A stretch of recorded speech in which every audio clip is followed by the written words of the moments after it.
After a coma, I realized I was just an ATM for my wife.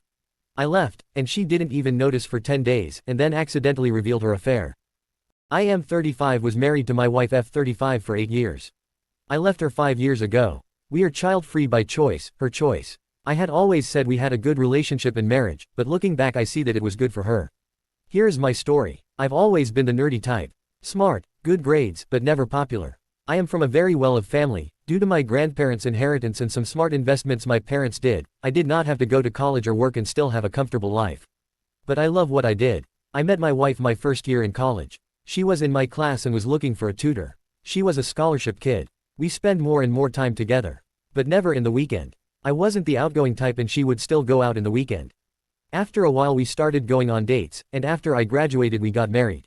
Looking back, she started making decisions for us as soon as we got together. My wife worked the first half of our marriage, and when her company downsized she got laid off. She became a stay-at-home wife, who was not at home that much. She had friends she took trips with, had a lot of lunches and dinners with her friends. Basically spend my money on her well-off lifestyle. While I remember our love life being passionate in the beginning, it's just that, a memory. When I was 29 I was involved in a car crash. They say a drunk driver totaled my car, but I still have no memory of that day. I was in a coma for 2 weeks. After waking up I had to learn to do a lot again. After 4 months I went back to work. When I came back home my wife put me in the spare room. She said it has been like that a while because I was snoring. I kept my mouth shut, but I knew that this was new. The accident somehow gave me clarity of mind. I could see that the marriage has been over for a while. But I still wanted to see if I could save it. Everything I tried failed. What sealed the deal for me was my 30th birthday. I came home and she was not home. She was having a spa day with her friends. I ordered takeout, watched a movie and made a decision. I wanted out. The next morning I went to my lawyer to start drafting divorce papers. I stopped engaging with her unless absolutely necessary. Slowly I started selling anything that had any emotional value to me. I left all her stuff for her. I bought a new car and left it at a parking garage not so far from our home. 1 month later all I had left were my clothes and a couple of laptops, projector, portable screen. Everything I needed to work from the road. I did not quit my job. I arranged for it to be completely remote. 2 months after my birthday I stayed while my wife was at just another lunch with her girls. I took the new car, packed everything I needed in it, left the divorce papers and a letter on my bed in the spare room and closed the door to my house for the last time. Wondering how long it would take for her to notice, I decided to drive cross-country and visit every place I wanted to go but couldn't because my wife didn't want to. We had a prenup so she had no rights to ask anything. In the letter I explained I told her I was leaving, and I would leave her the house and the car, and would pay a sum every month for exactly a year after that she was on her own. In my own stupidity I forgot to mention why I was leaving. This would work out in my favor. 10 days after I left I got a text from my wife asking me where I was and if this was a joke. She called me but I didn't pick up. I never pick up the phone while driving. I had an automated text send that said, "I'm driving and will call back later." She sent me text after text after text. That night I stopped in a motel and decided to read the texts before calling her back. First she was asking if this was a joke, then asking when I will come back, then begging me to come back, not knowing why I left, and then she said something. She was sorry and it didn't mean anything and she will cut him off. She was having an affair. Something I never suspected. I called her cell phone and she was at her parents'. I learned this tactic from TV. She started yelling at me and I hung up. I waited 1 minute and called back. She started yelling again and I hung up again. I waited 2 minutes and called back again. This time she wasn't yelling and I started talking. I told her that she was going to let me talk first and after I said what I needed to say and then she could ask questions. I told her why I left. We were married but living like roommates, not even roommates because they at least acknowledge each other. I don't remember the last time we had a conversation. The last time we did something together. I didn't remember the last time we got intimate, but I know it was before the accident. I told her that for a month before leaving I stopped talking and sold everything I had in the house and she didn't even notice. That it took her 10 days after I left before she noticed I was gone. If she had called me on the day I left I would have turned around immediately. I ended with, "Thank you for admitting to the affair, I really didn't know about that." She tried to apologize and when she asked me to come back, I asked her why. If she could explain to me why, I would consider it. What was in it for me? What would change? She couldn't answer. So I said goodbye and told her my lawyer knows how to contact me. Then I blocked her. The next day I bought a new phone with a new number and left the old one in the motel. 2 weeks later I got an email from my lawyer that the divorce papers were signed. I was free. I kept my word. My lawyer already had all documents signed by me that would transfer ownership of the house and the cars to her. The bank automatically deposits a fixed amount to our shared account every month for a year. Where we are now. For the past 5 years I have been driving across the country, working remotely. I finally had a reason to start social media. I posted online where I've been and where I'm going. I stay in a place for a couple of weeks and drive to the next. My ex-wife started following me on Instagram a year after I left, and out of curiosity I looked at her public posts. I'm not planning on following her back. She posted pics with her boyfriend soon after I left. To her credit, she did not badmouth me, at least not on Instagram. 2 months after I left they apparently broke up. That was the last time I really had an update of her. I also have a bedroom life now. Once I put myself out there it turned out to be easier to have casual hookups. No committed relationship. Now after years I'm going back to my hometown. There is a reunion I want to attend. I'm staying for a month, maybe 2, and then I'm going to Canada.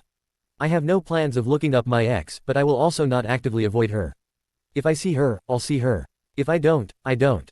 Relevant comments. What tactic did you learn from TV? OP. The tactic of hanging up till she stopped screaming. That is something I got from a TV show. Comment. You're from money, but sleep in a motel, and when you change your number, you leave a whole phone behind. Nice story. OP. Money or no money, if you are unprepared, you sleep where you can get a bed. I've slept in motel, Airbnbs, average hotels, even in guest rooms of people I've met. I don't go to luxury hotels, they make me uncomfortable. And yes, I bought new phone, got a new number and left the old one behind. It a way of leaving the one way she had to contact me behind. Comment. Other than your accident, did you have any other memory loss from the coma? It's surprising to me that she put you in another bedroom and lied about that. Why would she think she can get away with that? OP. The whole week before the accident is blurry and the day of the accident is gone. I had also forgotten that my mother died 3 years before that. For the rest, I really don't remember what I have forgotten. I've said that sentence so many times, it never gets old. Update. Answering some questions, a few things that were already answered in the comments. People have asked me and even berated me for leaving her the house. The answer is actually very simple. I wanted to leave. I made up my mind that I was going to travel and didn't want anything tying me down. Selling the house would have taken too long, leaving it to her was the fastest option. Additionally, my conscience wouldn't have allowed it. She might not be a good person, but I try to be one. Leaving her homeless would have weighed heavily on me. Remember, there's a reason I married her, because I did love her at one time. About my work. I've been working remotely for the past 5 years. 3 years ago, I switched jobs to a new company and position, still remote. There was never a necessity to come into an office. I've invested in a satellite internet connection, yes, provided by the company. Now I have high-speed internet everywhere I go. I have KPIs that I need to reach every 2 weeks. I can set my own working hours, as long as I meet the KPIs. About Canada. I'm not migrating to Canada, just visiting. I visit one place for a few weeks, then move to the next, and repeat. People have been asking for my social media. I'm not going to share it. I came here for the anonymity. I still have a lot of people I know who don't need to hear the story. My social media has been private for a couple of years now. Only extended friends and family are my followers. When my ex-wife started following, I didn't know much about the privacy settings back then. Now I do, and I never bothered to remove her as a follower. About the divorce being smooth. Listen, when I said she signed the papers, that didn't mean everything was said and done. I said I'm free because I felt free. The divorce proceedings still took some time, and when you have a good lawyer and you are traveling, court sessions can be done over Zoom. While it was relatively fast, it certainly wasn't 2 weeks. So, her signing the papers was the moment I felt free, not the divorce being finalized. This is real, this is how my life changed. But I can't force people to believe it. So, to those who want to believe it's fiction, hope you enjoyed the read. P.S. Some people made some Reacher comparisons. I just found out there is a TV show, I only knew the movies. Looks like I've got 2 seasons to catch up on. Update 2. So I met my ex-wife. Or let's rephrase that, we ran into each other. Or rather, she ran into me. I was at a cafe and had just ordered lunch when a woman took a seat at my table. She looked at me in disbelief and said something like, "It's really you." I must have looked puzzled.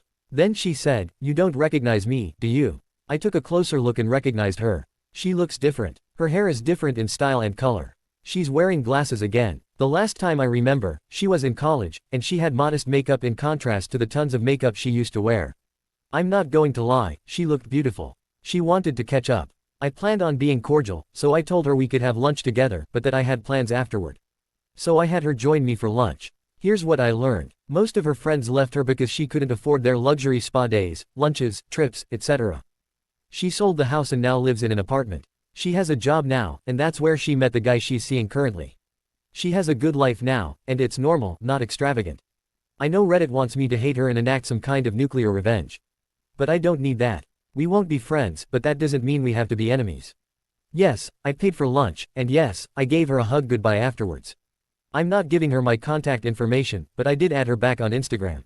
I think that's enough. Also, I got an invitation to go to a small country in South America by a remote coworker who found my story here. Seriously considering it. I mean, the food. He suggested driving through his country. It's not a big country, so it would only take a couple of weeks. He's a biker, and I don't know how to ride one, so I'd just follow him and his girlfriend with a car. Another post. 1 month later. Ex-wife asked if we still have a chance. Well, the title says it all. I am not allowed to post links, but if you want the backstory, just look at my post history. I've been in my hometown for a few weeks now, and have met my ex-wife a few times. None of this was planned. Some mutual friends organized some get-togethers and we were both invited. I know for a fact that the first friend that invited us both did it to stir up drama. But this was after X and I had already had lunch together. So there was no drama. Ironically, I think that for others that was a sign that because there would be no drama we could both be invited. Like I said, I am cordial with her. We talked a little, but I spend most of my time catching up with other friends. Last Saturday, after some mingling at a friend's get-together, we ended up talking on the balcony. Long story short, she asked if there was still a chance for us. I told her honestly that if our relationship had started genuine and not because of the money, there would have been a chance now.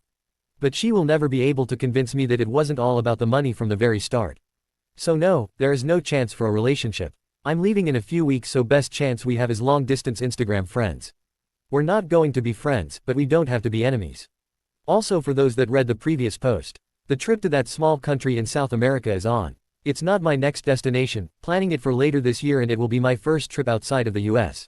A fellow digital nomad has expressed interest to join me, so I'm meeting up with her first. She'll be my passenger princess for a few weeks, and if it clicks she'll join me to South America.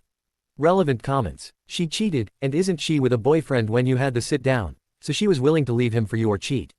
Honestly, you're best out on the open road without her. I would never trust her. If any of your friends are trying to encourage you get back together, just block them. They're not friends. They shouldn't want that type of person for you. OP. Nobody knows about the cheating. I only learned about the cheating when I was already gone. All the friends know is that we got divorced because I was tired of being her ATM. And I've been gone 5 years. She has stayed for those years. She is still in the social circles, and I'm the guy that is visiting after 5 years. Of course we are invited to the same events. Nobody is trying to get us back together. If they are doing a lousy job. I don't know if it is clear, but the girl that I'm going on the road with is someone different. That is not my ex-wife. Comment. Doesn't she have a boyfriend? OP. Yes. To be honest, I had completely forgot about him. She only mentioned him that first lunch. Never met him. Comment. Passenger princess. What does that mean? OP. As she describes it, someone who loves to take long trips in the passenger seat. She loves the road trip, she hates to drive. Comment. Has she explained her actions? OP. Not to me. But to be honest, I haven't asked. I'm not blocking her on my socials, but she doesn't need my other contact info.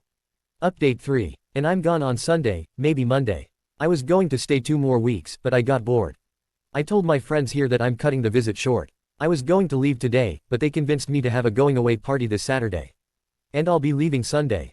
Monday if I have a hangover. The friends asked if they could invite my ex-wife. I told them only if she brings her boyfriend. Now you may wonder why I said that. There is only one reason, and it is not the reason you think it is. If her boyfriend is at the party, she will not be so clingy. I am okay with making small talk, but I don't want her to try to hold me arm again, get me alone on the balcony, etc., etc. And I'm hoping the presence of her boyfriend is going to get her to behave. I also told the guys they have been good to me, so while they organize, I'll pay. Yes, I gave them a spending limit. I do not want a whole Aladdin parade with elephants and monkeys. Although, monkeys could be fun. I contacted the passenger princess. She needs a good nickname. Princess Peach. From now on I'll call her Peach. Like I said, I contacted Peach and told her the new timeline. She is excited and I will see her on Wednesday. I think I'll blast Peaches by Jack Black on the speakers when I drive up to her. Just for the confused look on her face. Visiting home was great, but the road is calling. Final update. Not sure how much more I will be posting. This may be the last ever. The saga of the ex-wife has come to an end and everything is back where it should be. I know a lot of people are going to be disappointed in me. But you do what you do, and I'll do what I do. I might come back to town in 5 years for the next reunion. Saturday morning, a mutual friend of my ex and I took me to see my ex-wife. Tricked me actually, she did not tell me where we were going. The ex is not doing well. She was faking it all this time. After selling the house she blew through the money. She was never really good in money management. And trying to uphold her lifestyle without the same income as before, she blew through the money. She is now in a small apartment, has been single for a while, works minimum wage, and in order to fake it for my sake she had to sell a lot of things. We had a talk about it and she confessed she did it so that I would not feel guilty for how it turned out for her. Following me on social media, she started to feel guilty for what she did in our marriage. For the whole reason she married me. And now she did not want me to feel sorry for her. Because she got what she deserved. Because she knew I would want to do something to help her get back on her feet. Asking me if we still had a chance a while ago was a moment her mask fell off. And her friend also knew it, that's why she took me to the ex to see the truth. And here is the part where people are going to be disappointed in me. I did help her. While her intentions to get married were all financial, mine weren't. I married her because I loved her. So yes, I helped the woman I used to love, because that is the way I am. It was the day before I left, so there was not much I could really do. I've already sent an email to the HR department of a couple of companies I've done projects for. In the coming days, I'm going to use my pull to get her a better job in the field she studied for. I'm not giving her money, that would be the easiest way to fail. This is a better way of help. She did not want my help, but she is getting it anyway. The going away party was nice, and after our talk that morning my ex-wife's presence was pleasant. I have decided to stay in contact with my ex-wife. Not only socials but also personal email and messaging. She was wrong in what she did, but she has shown remorse. We will never return to how we were, but I want to see if we can be long-distance friends. Not close friends, but still friends. I left today at noon. After a 6-hour drive, I'm in a motel now. The whole drive I was listening to the audiobook, Killing Floor. This is the first Reacher book. Thanks to Redditors comparing me to Reacher, I'm now mildly obsessed with Reacher. So that's where we've ended. My life is great, my ex-wife isn't doing good, but I'm helping her. I'm on the road again and will meet Peach on Wednesday. Work a few days and then Peach and I will go on the road on Monday. That was the last post about this saga, and unless something really interesting happens, this is my last post here. Have a safe journey. Relevant comments. After all this years she played you like a fiddle again. Not sure if I should laugh or cry or even believe this whole thing. OP. So you think she played me and all she got out of it is a lunch, a couple of drinks and a better job. And I got closure. If she did play me, I still think I got the better outcome. Comment. Happy travel mate. Did you ex ever apologize for explain her affairs? OP. Ex-wife did apologize for how she was during the marriage. Not for specific things, just a general apology. And I'm okay with that. She was willing to explain, but seeing her broken already, I let her keep her dignity, and not have her relive her mistakes and wrongdoings. Her admitting fault and the apology was all I needed for closure. Small update on the ex-wife. She has a new job that will change her life. She deserves this job. It is within the field she studied. In the interview she was honest about being a stay-at-home wife for a while. Which meant she would get a probationary period with training and courses, and based on the results of the courses they would give her a contract. She nailed it. She now has a full-time high-paying job. I opened a few doors for her, she stepped through them herself.